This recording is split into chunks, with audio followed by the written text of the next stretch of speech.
छोरा अपराधी पापा लगवे छे दूसरा से शादी रे मारा दे तो रे लोग कहे छोरा अपराधी पापा लगवे छे दूसरा से शादी रे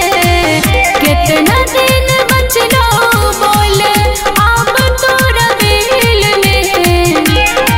हम तो फवाइस गलिया कानून के खेल में उमारा कटता या मगे खगरी या के दिल में हम तो फवाइस गलिया कानून के खेल में उमारा कटता या मगे शहर साके दिल में अरे न किया बोले छी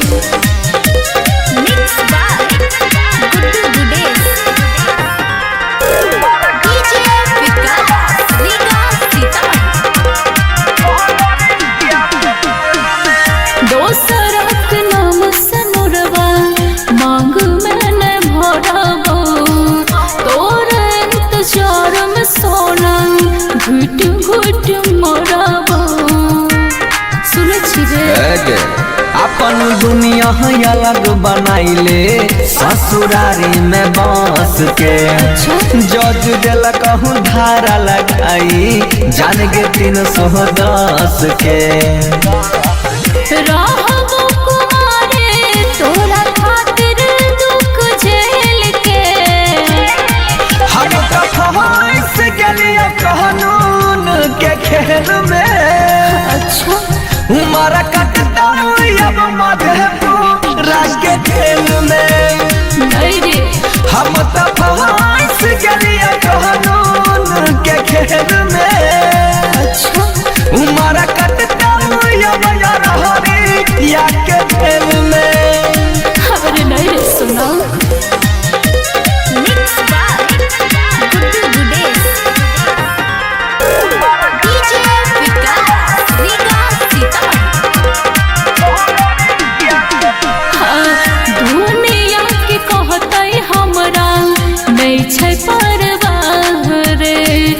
जन्म जन्म तक बनसी देखबो तोरे रे